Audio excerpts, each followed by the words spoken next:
con nuestro invitado de esta hora. Es Manuel Rosales, es el gobernador del estado Zulia, quien fue, como saben, candidato presidencial, es presidente fundador de Un Nuevo Tiempo. Gobernador, muy buen día. ¿Cómo está usted? ¿Cómo le va? Muy buenos días, Ricky, y a todo tu equipo, Muchísimas toda gracias la por atender. audiencia Venezuela y fuera del país que te siguen todos los días. Muchísimas gracias por atendernos, gobernador. Bueno, luego de preguntarle cómo está usted, quisiera preguntarle primero por el Zulia, claro está. ¿Cómo está el Zulia? ¿Cómo está la salud del Zulia?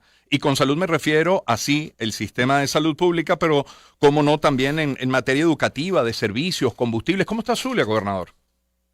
Bueno, el Zulia inició un proceso de recuperación. Vivimos años de destrucción, años de sombras que quedaron en el pasado. Estamos haciendo un gran esfuerzo con toda la sociedad civil, con todos los sectores, una gran alianza para que el Zulia vuelva a ser una potencia económica a partir de un diseño estratégico que hemos definido como el Zulia productivo. En este momento tenemos una grave crisis eléctrica, consecuencia de esa destrucción. Recuerda que la solución definitiva del tema eléctrico en Venezuela, en el país y en el Zulia pasa por el mejoramiento de los sistemas actuales a partir del Guri. Y el Zulia no escapa a ello. La solución del problema eléctrico en el Zulia tiene que ver con la construcción de un cable para traer electricidad desde el Guri. Eso cuesta un poco más de 1.200 millones de dólares. Lo colocamos en el Fondo Social, el paquete ese que se aprobó con la negociación, pero lamentablemente se quedó congelado. Hoy al mediodía voy a anunciar una propuesta de motivación, de participación de todos los sectores del Zulia para la búsqueda de esos recursos nuevamente. Esos recursos pueden ser de los que están congelados en el exterior, a través de la Comisión de Negociación de la Oposición, de la Comisión de Negociación del Gobierno, con quien ya hemos hablado, con todos los factores de Zulia y con la participación del gobierno americano de Estados Unidos, que tienen la licencia para ayudar a ese proceso, que han sido diligentes, que han estado siempre pendientes de Venezuela y atentos a lo que ocurre en el país. Yo decía hace unos días, hacía unas reflexiones sobre los errores que hemos cometido. Al hablar de electricidad, por ejemplo, hace unos años atrás yo propusimos varios. La solución en un horizonte a mediano plazo con la traída de unas barcazas eléctricas. Bueno, nos costó un mundo convencer a la CAF, a la ONU, y logramos los recursos. La adquisición se iba a realizar a través de la ONU y de la CAF, y la ejecución de la obra la iba a hacer la CAF. Bueno, convencimos por fin al gobierno que estaba reacio, que no quería, porque ellos querían los recursos para administrarlos de ellos, y eso no era posible. Por fin los convencimos. Bueno, pero tú sabes por qué no se aprobó, porque unos diputados de dos partidos de oposición se opusieron en la Asamblea Nacional de la oposición. Todavía tenemos dos asambleas nacionales, una del gobierno y una de la oposición. Bueno, y eso se cayó por esa razón. Y el argumento era que eso ayudaba a Maduro. Tremendo error. ¿Cómo va a ayudar a Maduro que los zulianos, los de Miranda, los de Nueva Esparta, los de los Andes solucionemos el problema eléctrico? Bueno, pasaron los años, el gobierno está allí sin que haya pasado nada y nosotros seguimos con este problema eléctrico. Son errores que no podemos repetir. Por eso yo hago reflexiones sobre lo que tenemos que corregir, lo que tenemos que solucionar y lo que tenemos que trazar como estrategia en esta permanente lucha política. Gobernador, cuando habla de dos asambleas, me veo en la obligación de tener que recordar que cualquier expresión de esa naturaleza que ponga o cuestione la legitimidad de las autoridades, insisto, legítimamente constituidas, debo hacer ese llamado de atención en este momento, gobernador, solamente por la expresión que usted ha tenido. Pero fíjese, de esta primera reflexión se desprenden varias cosas. Bueno, esa iniciativa que tiene en materia eléctrica, luego vamos a hablar de lo político, pero en materia eléctrica, pero no será el único problema que tenía y sigue teniendo el Estado Zulia. Entonces, ¿en cuánto realmente ha cambiado el Zulia más allá de los planes y de la expectativa que tiene? Es decir, está hablando a futuro, está conjugando a futuro, pero el hoy del Estado Zulia se parece más al pasado o a eso que sueña. No, se parece más a lo que soñamos, porque lo primero que hemos recuperado es el entusiasmo y la confianza en medio de la situación que se vive en Venezuela. Ya perdimos aquella mala fama de que en el sur se estaba acabando todo. Nosotros teníamos 2 diásporas, una que se iba del país a otras tierras lejanas y zulianos que se iban al centro, que se iban a los Andes, que se iban a Falcón, huyendo de la tragedia zuliana. Bueno, no es un paraíso todavía, pero estamos cambiando, tenemos la esperanza, hemos mejorado, tenemos graves problemas en salud, en educación, en servicios, no solo en electricidad, sino agua, en vialidad, recomponer, reconstruir. La destrucción del Zulia no puede ser por arte de magia, es un esfuerzo gigantesco con las limitaciones económicas y presupuestarias que tenemos. Porque el presupuesto del año pasado se nos achicó al 40% y el de este año se achicó al 30% por el movimiento de la tasa de cambio. De tal manera que recuperamos la esperanza, la gente está entusiasmada, estamos trabajando, hemos mejorado, el ambiente es otro y vamos a lograr ese cambio y vamos a solucionar el problema de la electricidad. No tengo duda de ello. Esa es mi responsabilidad y la asumo y para allá vamos. Y por ejemplo el del combustible, porque insólito que alguno, que podamos leer de vez en cuando que Zulia pueda tener problemas de combustible. Un asunto como ese, en un estado productor de petróleo como lo es el estado Zulia, ha sido motivo de discusión, de conversación entre usted y el Ejecutivo, el gobierno central. Sí, por supuesto. Mira, todo gira en razón del Estado venezolano, de los poderes, del gobierno, el Ejecutivo Nacional. Son 3 niveles de poder, el nacional, el regional y municipal, todos lo sabemos. Tiene que haber coordinación, tiene que haber comunicación. El tema de la gasolina, el suministro ha mejorado notablemente. En este momento hay algunos inconvenientes porque el servicio eléctrico perturba todo. Perturba la industria, el comercio, perturba la educación, el funcionamiento de los hospitales, perturba el suministro de gasolina, porque cuando unas estaciones no tienen energía eléctrica, paralizan el suministro. Eso va creando un déficit y genera algunas perturbaciones. Pero en términos generales, eso ha mejorado sustancialmente en el Zulia en cuanto al suministro de gasolina. ¿Cómo calificaría, gobernador, su relación con el gobierno, con el Ejecutivo, con Nicolás Maduro? Nicolás Maduro ha dicho que trabajan juntos, que cada vez que visita el Zulia se reúnen, conversan. Le pregunto incluso, ¿se siente cómodo con el madurismo? ¿Y por qué lo pregunto? Porque hay quienes, y ya ahí sí entramos en el tema político grueso, hay quien apunta a que, bueno, este momento de tender puentes entre usted, gobernador, y el Ejecutivo, en este momento que plantea un entendimiento, podría estar con miras a que pueda ser usted que termine siendo un candidato presidencial potable para el chavismo madurismo. ¿Qué opinión le merece? Primero, descríbanos cómo es la relación con el Ejecutivo y luego qué posibilidades hay de que esto segundo ocurra. Bueno, mira, es una relación de distancia y categoría, de respeto.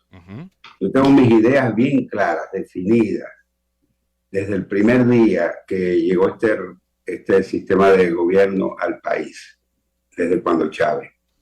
No lo comparto, lo he combatido y seguiré haciendo todo lo que tenga que hacer para que esto cambie, porque ha sido una tragedia para Venezuela. En el tema eléctrico, te puedo decir lo siguiente.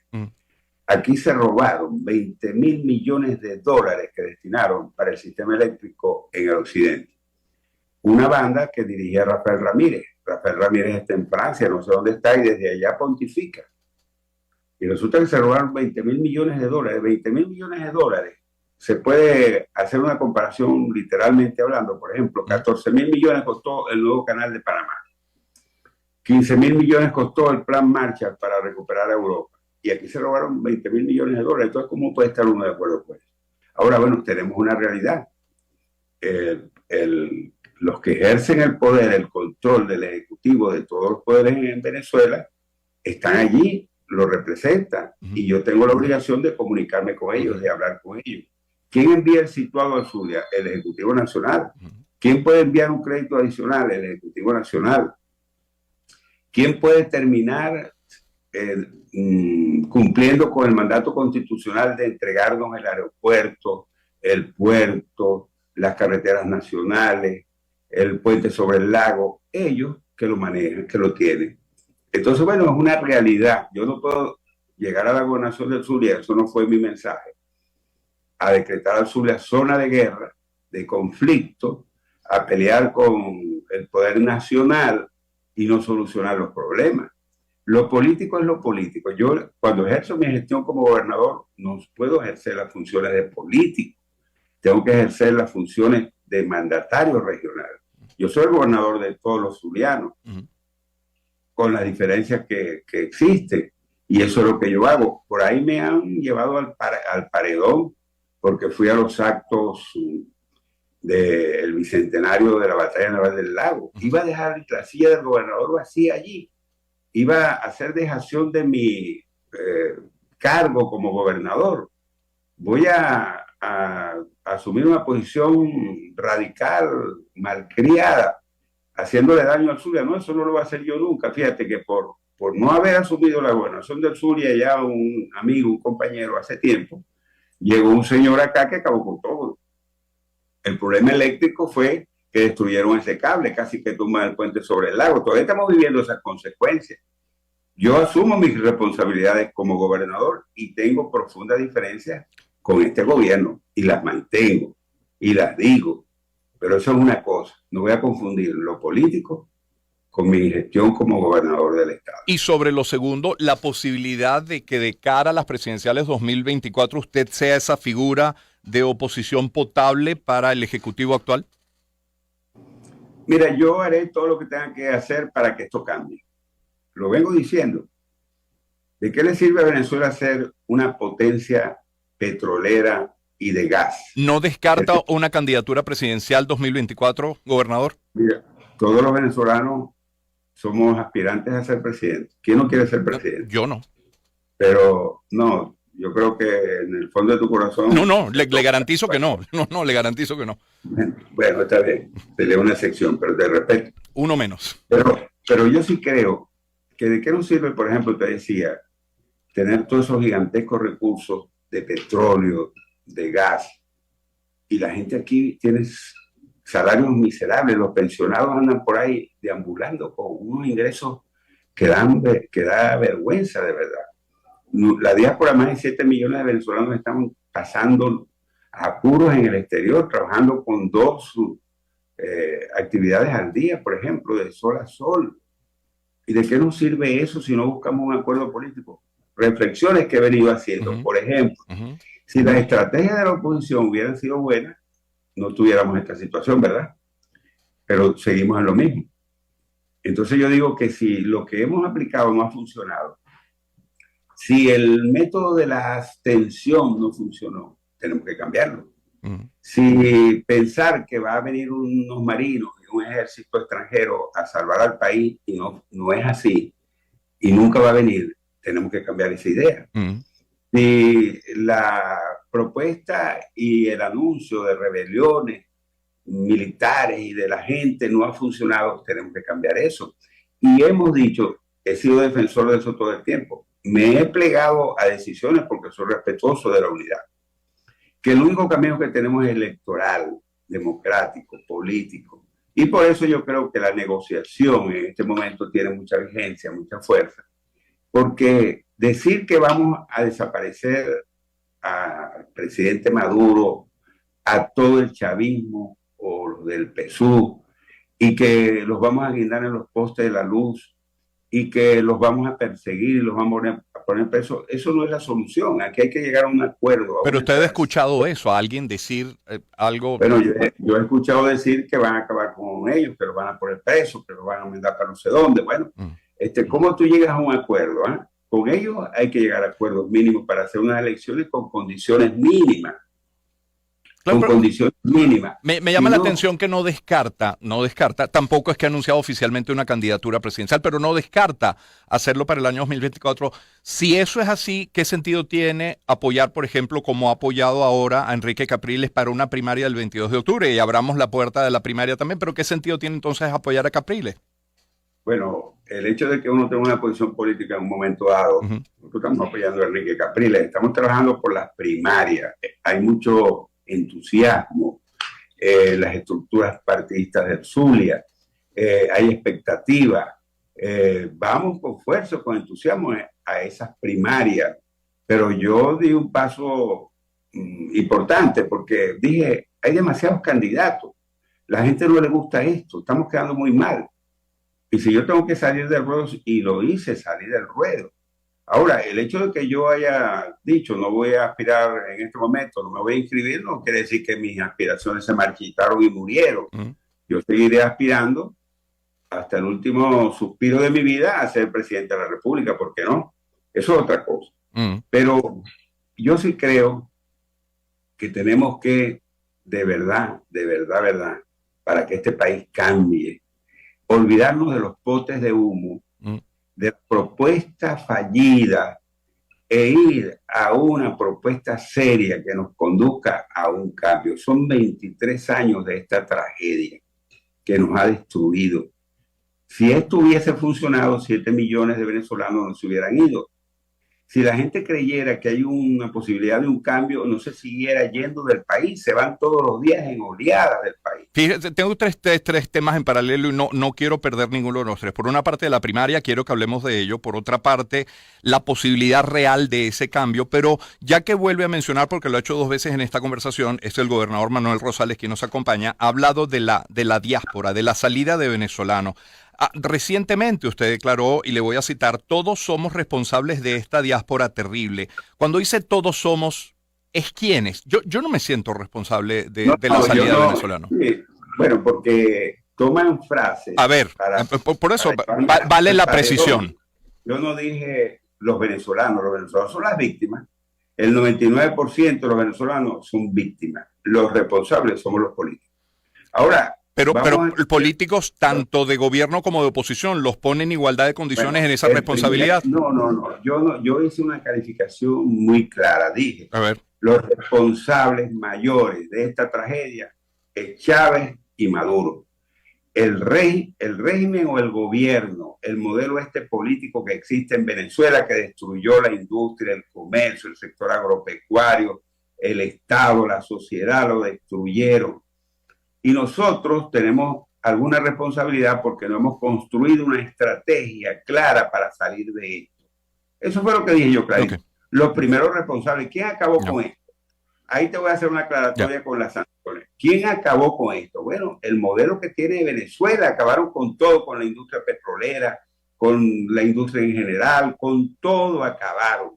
Yo te acabo de decir lo que pasó con el sistema eléctrico en el Zulia y con el sistema eléctrico en Venezuela. Después vinieron las sanciones, como la Presto Bárbara, para terminar de liquidar lo demás. ¿Consecuencia de qué? De este conflicto político. Entonces yo digo, bueno, el gran responsable es el gobierno, este modelo político-económico. Pero nosotros tenemos la responsabilidad de no haber construido una solución, es lo que quiero decir, una reflexión. Yo no estoy acusando a nadie. Yo he dicho que la abstención no nos sirvió. Yo he dicho que el anuncio de la llegada de marines a Venezuela para cambiar esto no funcionó a los que creyeron en eso. Que los potes de humo no han funcionado y tenemos que buscar una estrategia sensata. Si hubieran funcionado, no estuviera esto como está, ni tuviese 7 millones de venezolanos fuera. Entonces yo lo que digo es una reflexión, no estoy acusando, no estoy lanzando dardos contra nadie. Estoy diciendo que tenemos que revisar lo que hemos hecho para buscar definitivamente un cambio. Ahora es una autocrítica, entonces no podemos hacer crítica. Estamos como el madurismo, que ahí nadie puede decir nada. A mí de una vez me llevan al paredón y lo más fácil es acusarme que soy afecto al gobierno, que estoy en una jugada. No, mentira, yo lo que estoy diciendo es la verdad. Si no es verdad que esto no ha funcionado, ¿por qué seguimos como estamos? Ahora, Sobre el tema sanciones, gobernador, es Manuel Rosales quien nos acompaña. Sobre el tema sanciones, entendiendo que en efecto, y como lo han reconocido analistas y economistas, en alguna medida afectan efectivamente la economía del país y por ende a la sociedad venezolana. Pero si desde su posición pide, por ejemplo, al gobierno de los Estados Unidos y a los otros países que han sancionado, incluyo la Unión Europea, esa flexibilización o el levantamiento definitivo de las sanciones, si se voltea, ¿qué le pediría también a cambio al Ejecutivo? Es decir, quiero sí que se levanten las sanciones, pero ¿a cambio de qué? Bueno, es lo que he venido planteando, porque todo lo tergiversan para llevarme al paredón de las redes sociales donde se quiere hacer política, en las redes sociales. No, la política es de carne y hueso, es de realidades. Es muy claro, una negociación a qué te conduce, a condiciones mínimas para hacer unas elecciones. ¿A cambio de qué? Bueno, que se levanten sanciones, que vengan las transnacionales petroleras. Ahora bien, las inhabilitaciones están, por ejemplo, dentro de la discusión de la mesa de negociación. Los presos políticos.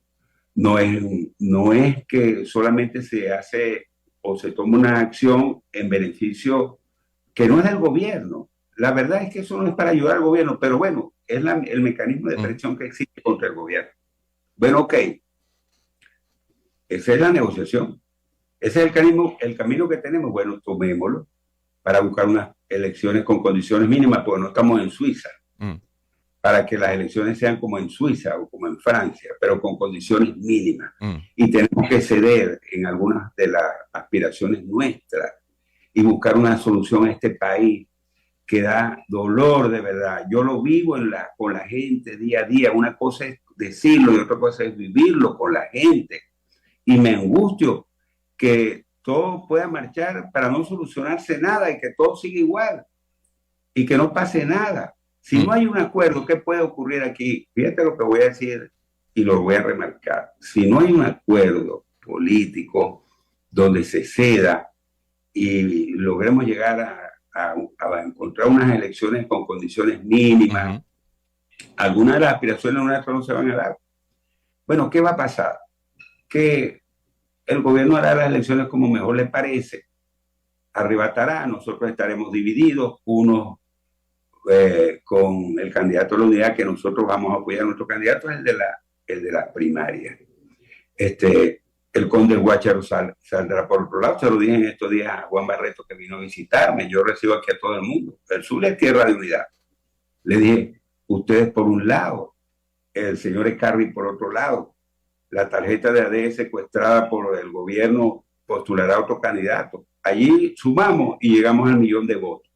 Otros llamarán a la abstención. Si vota el 50% ya perdimos, porque ellos tienen el 30% asegurado. Si vota el 55%, estamos ahí. Esa es la realidad política. Por eso es necesario una revisión de nuestra estrategia, profundizar, poner todo el esfuerzo en la negociación para que hayan condiciones mínimas y vayamos a unas elecciones. Si no, ahí seguirá Maduro, seguiremos con las sanciones, seguirá la diáspora y de qué nos servirá ese petróleo y el gas que tenemos con las reservas mayores del mundo. Se va a quedar ahí enterrado. Mientras los pensionados, mientras la gente vive en las peores condiciones, mientras 7 millones están fuera del país. Ese es mi análisis, mi reflexión. No es posible. Todos tenemos que ayudar a que se abran los caminos para salir de esto. Claro, con el respeto al otro. Ahora, para que estos señores respeten y abran los caminos, tú tienes que darle garantías. Ahora, antes de hablar de que ellos van a tener su espacio político, que a ellos se les va a respetar.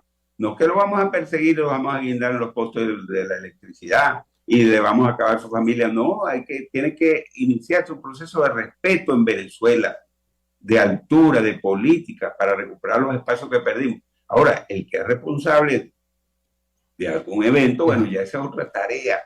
Pero la política es la política. Gobernador, fíjese, es el gobernador Manuel Rosales quien nos acompaña. Antes de llegar a 2024 para la presidencial, en el caso de la oposición hay que pasar antes por la primaria que usted dice apoya y defiende.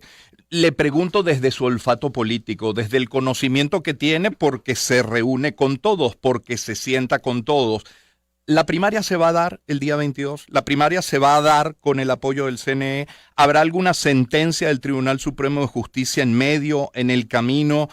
¿Respalda usted la posición de la Comisión Nacional de Primaria, igualmente de la Plataforma Unitaria? ¿Cuál es su posición con respecto a la primaria hoy? Muy clara. Al principio yo dije, lo mejor es ir a un proceso de primaria que se parezca, lo que más se parezca a las elecciones presidenciales. Lo dije, lo defendí, con los espacios donde se vota, con el sistema automatizado. El mismo que me eligió a mí como gobernador y a otros gobernadores y alcaldes y legisladores y demás, concejales. Yo lo mantuve. Pero hubo una posición negativa, arbitraria del CNE, de la directiva anterior, y no lo decidieron. Ahora, a última hora, salen y responden una carta. Yo voy a respaldar lo que decida la Comisión Nacional de Primaria. Lo voy a respaldar, porque tienen razón. A estas alturas van a decir que están dispuestos a respaldar el proceso de primarias de la oposición. Bueno, la Comisión de Primaria lo va a analizar y yo respaldaré lo que ellos decidan. Sí lo dije desde el principio que era necesario. En este momento no lo pongo como que tiene que ser una prioridad y una decisión invariable, ¿no? Porque esa directiva anterior cometió el error de no decidir en su momento. Y hoy yo voy a acompañar lo que decida la Comisión Nacional de Primaria. Y estoy embraguetado en las primarias. Y estamos activos en las primarias. Y aquí hay gran expectativa, sobre todo porque aquí un nuevo tiempo es el partido líder. Y está preparado su ejército de movilización para el proceso de primaria, que entiendo debe ser el 22 de octubre.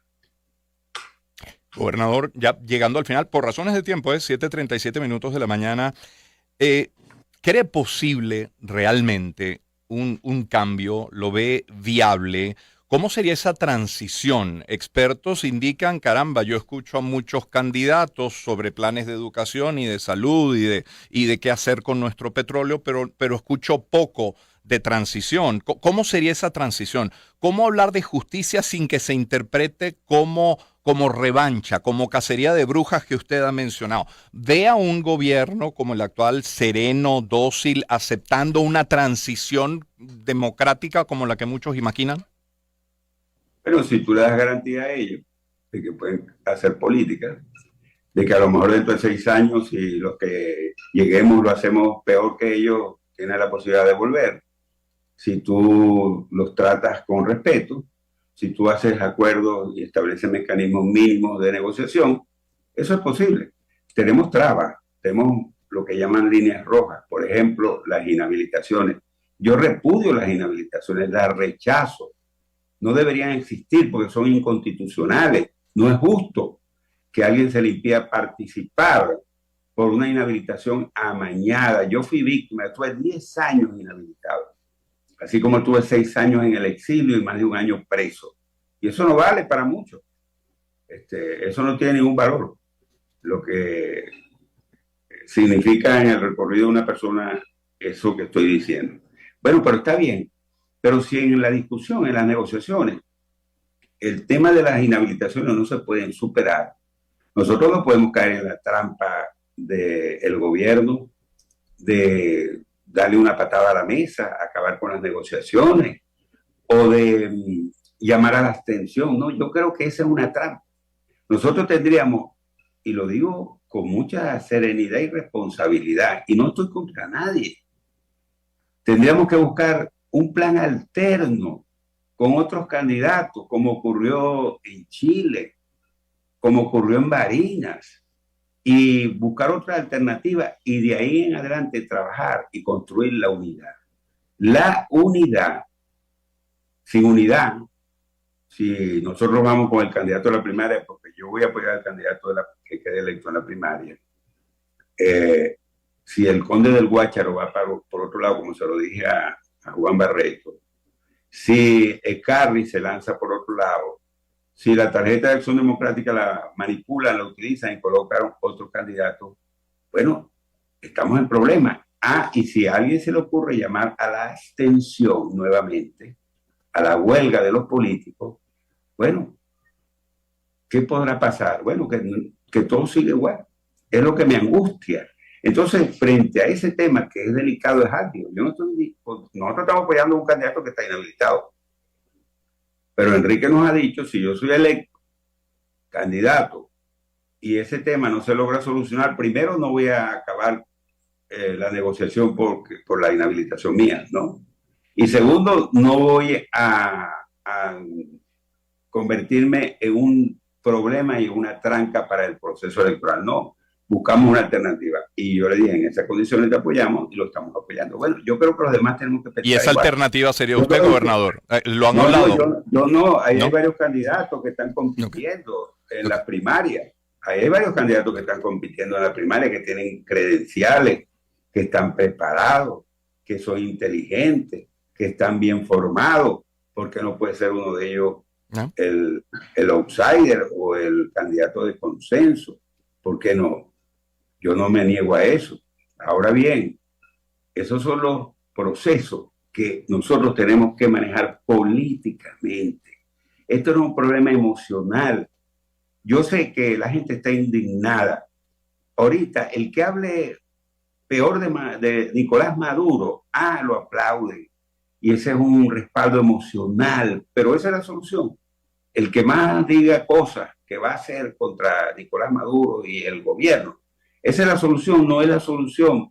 Eso es lo emocional, yo lo respeto, pero lo lógico es construir una salida para salir de esta tragedia, por amor de Dios. Por amor de Dios, aquí, fíjate, ha crecido el número de suicidios en Venezuela, de eso no habla nadie. ¿Y por qué? Bueno, producto de esta Bueno, hay angustia, muchas de cosas esta de las que no se habla. situación, de esta tragedia, de este desastre. Por amor de Dios, hay gente que se muere de hambre. Hay niños que no van al colegio porque no tienen que comer. Y nosotros vamos a seguir en una pelea interminable que empezamos hace 23 años. Es mi reflexión. Ya. Gobernador, le Es quiero mi reflexión. No es arrear bandera, ni entregar bandera. No, es buscar una salida lógica como lo hizo Mandela en Sudáfrica, como lo hicieron en Chile, como lo hicieron en España, como lo hicieron en tantos países. ¿Por qué nosotros no lo podemos lograr? Yo di el ejemplo. Yo pudiera estar en esa competencia. Y decían, no, Manuel viene a competir porque tiene un plan. Y saben que tenía cañones para competir, tenía votos para competir, tenía fuerza para competir. Y di el ejemplo. Después que di el ejemplo, dice, no, eso es que Manuel anda en otra cosa. Bueno, los que viven en las redes, trabajando en las redes, desde un sofá, algunos dentro del país y la mayoría afuera, colocándolo a uno en el paredón, que está aquí. Yo estoy aquí en tierra venezolana bajo el sol maracucho, dando la pelea, luchando para que haya este cambio. Y lo que digo hago son reflexiones. No es para que nadie se sienta atacado, no, son reflexiones. Si esto hubiera servido lo que hemos hecho, no estuviéramos como estamos. Ya hubiéramos salido de esto, pero no hemos salido. Entonces el librito hay que revisarlo. Es lo que yo digo.